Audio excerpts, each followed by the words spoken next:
Subscribe कीजिए Indian defence news channel को और बेल आइकन को दबाइए डिफेंस रिलेटेड न्यूज सबसे पहले देखने के लिए।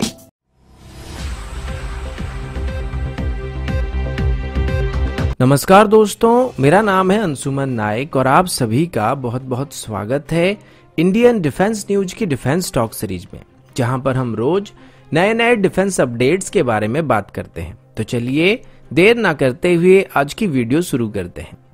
आज की पहली अपडेट सिटीजनशिप अमेंडमेंट बिल यानी कि कैब को लेके है। आप सबको पता होगा कि कैब को लेके अभी नॉर्थ ईस्ट में लोग परेशान हैं और वो नहीं चाहते हैं कि नॉर्थ ईस्ट में इस रूल को अप्लाई किया जाए।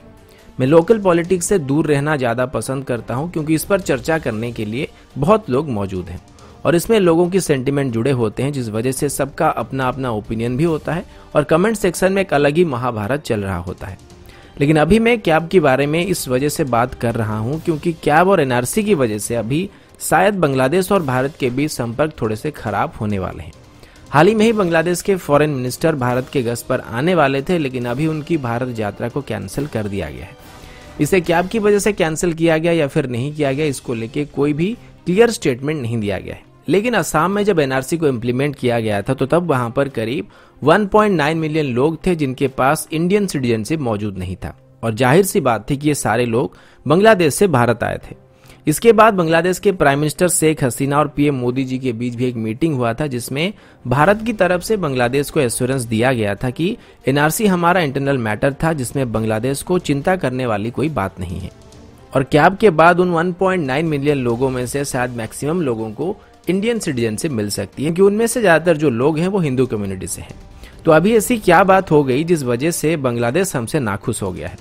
तो बात यह है कि पार्लियामेंट में जब कैब को पेश किया जा रहा था तो हमारे होम मिनिस्टर अमित शाह जी ने बताया था कि बांग्लादेश, अफगानिस्तान और पाकिस्तान में जो माइनॉरिटी है, चाहे वो हिंदू हो, सिख हो, ईसाई हो, क्रिश्चियन हो, जैन हो या फिर पारसी हो, उन पर अत्याचार किया जाता है और धीरे धीरे उनकी संख्या भी कम हो रही है, जिस वजह से इन तीनों देशों में से जो लोग शरणार्थियों के तौर पर भारत के पास आए हैं उन सभी को इंडियन सिटीजनशिप दे दिया जाएगा। और जाहिर सी बात है कि इसके लिए 31 दिसंबर 2014 तक का डेडलाइन भी रखा गया है, यानी कि उससे पहले जो लोग भारत आए थे उन सबको सिटीजनशिप दे दिया जाएगा। लेकिन यहाँ पर माइनॉरिटी पर अत्याचार करने वाली जो बात की गई थी, ये बात बांग्लादेश को पसंद नहीं आया है और बांग्लादेश के फॉरेन मिनिस्टर ने अपने स्टेटमेंट में बताया है कि ऐसी कोई भी बात नहीं है और बांग्लादेश में सब एक जैसे हैं और सब लोग मिलजुल कर रहते हैं और किसी भी माइनॉरिटी पर कोई भी प्रकार का अत्याचार वहां पर नहीं किया जाता है। लेकिन इसके बाद इन भाई साहब ने जो स्टेटमेंट दिए ये कान गर्म करने वाले हैं, क्योंकि उन्होंने कहा कि भारत की नॉर्थ ईस्ट रीजन में जो इलीगल इमिग्रेंट घुसते हैं उनके लिए हमेशा से ही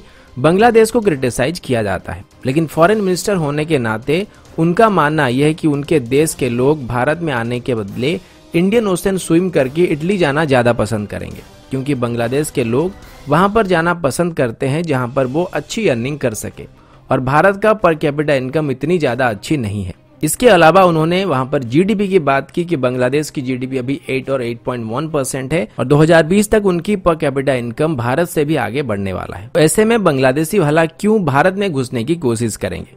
सच बताऊं, मुझे अफसोस हो रहा है कि शायद हमने 71 की जंग में इनको आजादी दिलाकर गलती कर दी और मैं बांग्लादेश की फॉरेन मिनिस्टर से ये पूछना चाहता हूं कि जितने भी इलीगल इमिग्रेंट्स अभी भारत की नॉर्थ ईस्ट रीजन में घुस रहे हैं वो कहां से आ रहे हैं?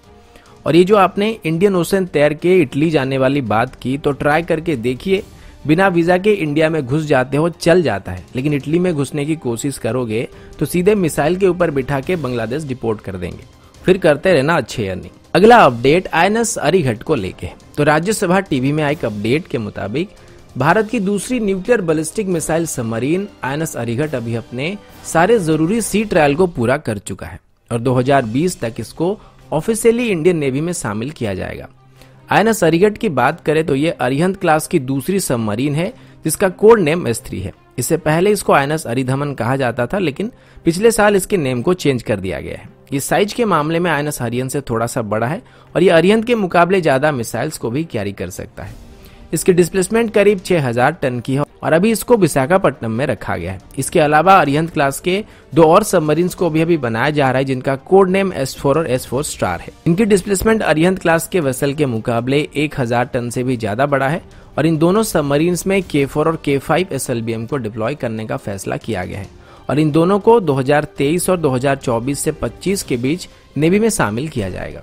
अगला अपडेट पाकिस्तान की तरफ से है। यूनाइटेड स्टेट की मीडिया रिपोर्ट्स के मुताबिक इसी साल अगस्त के महीने में यूनाइटेड स्टेट के डिप्लोमेट्स की तरफ से पाकिस्तान को एक ऑफिशियल लेटर लिखा गया था और उस लेटर में पाकिस्तान को अपने F-16 फाइटर जेट्स को मिसयूज करने को लेकर अच्छी खासी सुनाई गई थी। रिपोर्ट्स के मुताबिक पाकिस्तान ने यूनाइटेड स्टेट्स की बिना इजाजत के F-16 फाइटर जेट को उस वक्त फॉरवर्ड पोस्ट में डिप्लॉय किया था और साथ ही इनको कश्मीर के ऊपर भी इस्तेमाल किया गया था। और जिस रूल के मुताबिक इन फाइटर जेट को पाकिस्तान को दिया गया था, पाकिस्तान ने उन सारे रूल्स को खिलाफ जाके इन जेट्स को भारत के खिलाफ इस्तेमाल किया था। यूनाइटेड स्टेट की डिप्लोमेट्स के मुताबिक 1982 में जब पाकिस्तान को F-16 को सप्लाई करना शुरू किया गया था तो तब पाकिस्तान के साथ एक कंडीशन किया गया था कि वो इन फाइटर जेट को सिर्फ एंटी टेरर ऑपरेशन के लिए इस्तेमाल कर सकते हैं और इनको किसी भी देश के खिलाफ इस्तेमाल नहीं किया जा सकता है। इन फाइटर जेट को सिर्फ 2 ही एयरबेस जो कि मुसफ़ और सवाज एयरबेस है वहीं पर ही डिप्लॉय किया जा सकता है, लेकिन पाकिस्तान अभी इनको अपने फॉरवर्ड एयरबेस में भी डिप्लॉय कर रहा है। इसके अलावा जो एमराम मिसाइल का इस्तेमाल इंडियन एयरफोर्स के फाइटर जेट के खिलाफ किया गया था वो भी यूनाइटेड स्टेट की इजाजत के बिना ही किया गया था। अगला अपडेट इंडियन एयरफोर्स की तरफ से है। इंडियन एयरफोर्स की तरफ से अभी अपने AN-32 एयरक्राफ्ट की मेंटेनेंस को आउटसोर्स करने का फैसला किया गया है। AN-32 एयरक्राफ्ट की बात करें तो अभी इंडियन एयरफोर्स में ऐसे करीब 100 एयरक्राफ्ट मौजूद है, लेकिन इनकी मेंटेनेंस को लेके काफी इशू सामने आ रहे हैं क्योंकि इसकी कुछ पार्ट रशिया में और कुछ पार्ट यूक्रेन से मंगाना पड़ता है और आप सब लोग जानते हैं कि रशिया और यूक्रेन के बीच कैसा संपर्क चल रहा है। इसी वजह से पिछले 3 सालों से गवर्नमेंट की तरफ से इन एयरक्राफ्ट की जरूरी स्पेयर पार्ट को लोकलाइज करने की कोशिश की जा रही थी और इंडियन प्राइवेट फर्म्स की मदद से इनको भारत में ही मैन्युफैक्चर करने की कोशिश की जा रही थी। अभी इंडियन एयरफोर्स की तरफ से इन एयरक्राफ्ट की मेंटेनेंस को प्राइवेट सेक्टर की मदद से करने का ऑफर दिया गया था, जिसके ऊपर गवर्नमेंट की तरफ से भी सहमति जताई गई है और इंडियन एयरफोर्स के एक सीनियर ऑफिसर के मुताबिक प्राइवेट कंपनियों को गवर्नमेंट की तरफ से इसके लिए सब्सिडी भी प्रोवाइड की जाएगी, लेकिन इसके बाद इनकी सर्विस और मेंटेनेंस इश्यूज को कम्प्लीटली प्राइवेट कंपनियों के ऊपर ही छोड़ दिया जाएगा। एक और अपडेट भी AN-32 को लेके है और वो ये है कि इसी महीने के अंत तक इंडियन एयरफोर्स की AN-32 एयरक्राफ्ट बायोफ्यूल के साथ उड़ान भरने वाले हैं। अगला अपडेट भारत और रशिया के बीच होने वाली जॉइंट एक्सरसाइज को लेके है। आप सभी को याद होगा, मैंने कुछ दिन पहले ही बताया था कि भारत और रशिया के बीच अभी एक जॉइंट एक्सरसाइज को कंडक्ट किया जाएगा जिसका नाम इंदिरा 2019 है। इस एक्सरसाइज को सबसे पहले 2003 में शुरू किया गया था और तब ये एक नेवल एक्सरसाइज तक ही सीमित था, लेकिन इस बार ये एक ट्राई सर्विस एक्सरसाइज का रूप लेने वाला है। इस एक्सरसाइज को 2 फेज में कंडक्ट किया जाएगा। हावर फेज को गोवा में 10 से 15 दिसंबर तक कंडक्ट किया जाएगा, जिसमें दोनों ही देशों के मिलिट्री पर्सनल्स के बीच conference, professional interaction, cultural activity जैसे कई तरह की एक्टिविटीज किए जाएंगे। उसके बाद 16 से 19 दिसंबर तक अरेबियन सी में सी फेज को कंडक्ट किया जाएगा, जिसमें air defence drill, surface firing और अलग अलग तरह के नेवल ड्रिल्स को कंडक्ट किया जाएगा। इसमें पार्टिसिपेट करने के लिए रशियन नेवी की तरफ से 3 वॉरशिप्स आके गोवा में पहुंच चुकी है। इंडियन नेवी की तरफ से इस एक्सरसाइज में INS Aditya fleet support vessel, INS Tarkash जो कि एक गाइडेड मिसाइल फ्रिगेट है, साथ साथ donor aircraft, P-8I aircraft, MiG-29 के फाइटर एयरक्राफ्ट के साथ साथ हेलीकॉप्टर्स को भी डिप्लॉय किया जाएगा। इंडियन आर्मी की तरफ से घातक प्लाटून और इंडियन एयरफोर्स की तरफ से सुखोई 30 MKI, जगुआर Mi-17 और AWACS को डिप्लॉय किया जाएगा। दोस्तों अभी के लिए इतना ही, मिलता हूं आपसे अगले वीडियो में, तब तक के लिए जय हिंद, वंदे मातरम।